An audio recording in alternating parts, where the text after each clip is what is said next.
یہ شور کسی بڑی تبدیلی کا پیش خیمہ ہے۔ وزیر اعظم عمران خان کے خلاف تحریک عدم اعتماد کے امکانات بڑھتے جا رہے ہیں، اور ایسے میں ریڈ زون میں ایک سوال گونج رہا ہے کہ اپوزیشن اس قدر پر اعتماد کیوں ہے؟ وہ ایسا کیا جانتی ہے جو حکومت نہیں جانتی؟ جواب باب ڈیلن کے الفاظ میں ہواؤں میں ہے۔ فرق اتنا ہے کہ ہمارے سیاسی گیت کے بول ابھی لکھے جا رہے ہیں۔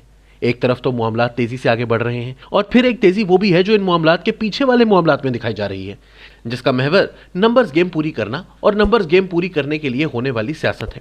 لہٰذا اس میں زیادہ حیرت کی بات نہیں کہ کھلاڑیوں سے کھچا کھچ برے میدان میں کھیل کیا ہے یہ مٹھی بھر افراد ہی جانتے ہیں۔ اس کھیل میں خطرات بہت ہیں۔ اپوزیشن نے تحریک عدم اعتماد پر اپنا سب کچھ داؤ پر لگا دیا ہے۔ اب پیچھے ہٹنے کی سیاسی قیمت ادا کرنا ہوگی، اور اگر ووٹ میں شکست ہوئی تو یہ اور بھی بہت کچھ ہار جائے گی۔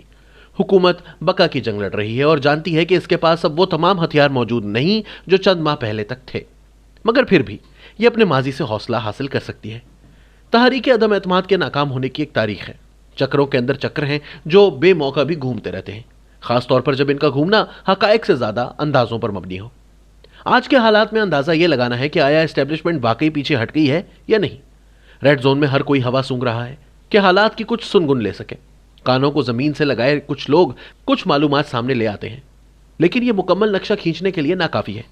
مثال کے طور پر حکومت کی ایک اتحادی جماعت کے ایک رکن کو اسٹیٹ بینک بل پر فون کال آئی اور کہا گیا کہ شاید یہ اس طرح کی آخری کال ہوگی۔ اپوزیشن ذرائع کے مطابق ایسے ثبوتوں کی تعداد بڑھتی جا رہی ہے۔ یہ اس کے لیے حوصلہ بخش ہے، لیکن حوصلے سے زیادہ اس وقت اسے نمبرز کی ضرورت ہے۔ یہ نمبرز حکومت کی اتحادی جماعتوں سے بھی مل سکتے ہیں اور اس کے اپنے ناراض اراکین سے بھی۔ اپوزیشن کے پاس قومی اسمبلی میں 163 ارکان ہیں، اور عمران خان کو ہٹانے کے لیے اسے 172 کی ضرورت ہے۔ 9 کوئی بڑا ہنسا نہیں ہے، لیکن اپنے تمام اراکین کی حاضری یقینی بنانا اور پھر 9 اضافی ووٹوں کے علاوہ بیک اپ کے لیے کچھ اضافی ووٹ حاصل کرنا آسان کام نہیں۔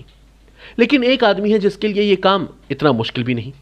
یہ شخص لندن میں بیٹھا ہے اور اسے لگتا ہے کہ یہ جیت سکتا ہے، ورنہ وہ اس موقع پر اپنا بیانیہ، اپنی پوزیشن اور اپنی حکمت عملی کیوں تبدیل کرتا، جبکہ وہ بآسانی 1 سال اور انتظار کر سکتا تھا۔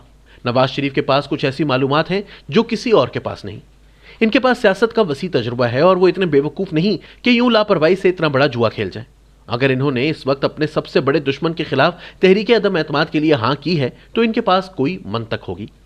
جواب ہواؤں میں ہے۔ ہواؤں نے اپنا رخ بدل لیا ہے، اور یہ خاصی بڑی تبدیلی ہے۔ 2013 انتخابات کے کچھ ہی عرصے بعد ایک اسلام آباد معاہدہ طے پایا تھا۔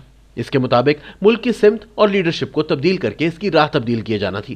اس معاہدے کی روح سے عمران خان کو وزیر اعظم بنایا گیا، اس امید پر کہ پاکستان کی گورننس کا طریقہ کار ہی تبدیل ہو جائے گا۔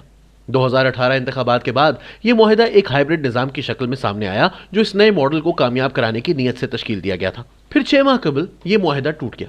وہ ماڈل جسے تشکیل دینے میں سالوں لگے تھے، کمزور ٹانگوں پر کھڑی ایک حکومت کا وزن برداشت نہ کر سکا۔ کیا ایک نیا اسلام آباد معاہدہ طے پا سکتا ہے؟ اس وقت معاملات کی تیزی یہ بتاتی ہے کہ اس معاہدے کے خد و خال وضع کیے جا رہے ہیں اور اس کے متوقع نتائج پر غور ہو رہا ہے۔ ریڈ زون سے ملنے والی کچھ اطلاعات اس نئے معاہدے کی تشکیل کی طرف اشارہ کرتی ہیں۔ مثال کے طور پر گزشتہ معاہدے میں سامنے آنے والے مسائل پر دوبارہ سے غور کیا جا رہا ہے اور انہیں ٹھیک کرنے کے طریقے سوچے جا رہے ہیں۔ ایک اہم پوزیشن پر ہوئی تبدیلی نے ان مسائل پر نظر ثانی کا رستہ کھولا ہے اور پچھلے کچھ ماہ میں بہت سے زخم بھرے ہیں۔ ریاست کے مختلف ستونوں میں رشتہ دوبارہ سے استوار ہوا ہے۔ سیاسی مسائل سے نمٹنا لیکن قدرے مشکل ہے۔ یہی وجہ ہے کہ موجودہ گیم کے نتائج کے بارے میں کچھ یقین سے نہیں کہا جا سکتا، لیکن یہ بے یقینی زیادہ دیر نہیں رہے گی۔ جہانگیر ترین گروپ کے پاس ایک ایسی چابی ہے جو بہت سے تالے کھول سکتی ہے اور نئی استھتیاں سامنے لا سکتی ہے۔ اس گروپ کے پاس پاسا پلٹنے کے لیے کافی تعداد موجود ہے، لیکن اس کے لیڈر کو پتا ہے کہ چیزیں ہمیشہ ایسی ہوتی نہیں جیسی دکھائی دیتی ہیں۔ اس نے صبر اور تصویراتی خاموشی سے اپنا مشکل وقت کاٹا ہے، لیکن اب اس کا فیصلہ کھیل پلٹ سکتا ہے۔ وہ بڑی گیم پر نظر رکھنے والا بندہ ہے اور بڑی گیم ہی دیکھ رہا ہے۔ ان ہاؤس تبدیلی ایک بڑے کھیل کا چھوٹا سا حصہ ہے۔ اس کینوس پر بنے تجریدی آرٹ کو عدم اعتماد کے بعد کی تصویر بھی دکھانا ہوگی، اور یہ بھی کہ اگر کوئی نیا معاہدہ ہونا ہے تو اس میں اس کی جگہ کیا ہوگی۔ میچ آخری بال تک جا رہا ہے۔ اس ماہ زیادہ سے زیادہ اگلے ماہ ہر نئے دن کے ساتھ درجہ حرارت بڑھنے والا ہے۔ لندن میں بیٹھا شخص پر اعتماد ہے۔ اس کا بھائی اسی اعتماد پر عمل کر رہا ہے اور ایک نیا معاہدہ تشکیل دینے کی کوشش کر رہا ہے۔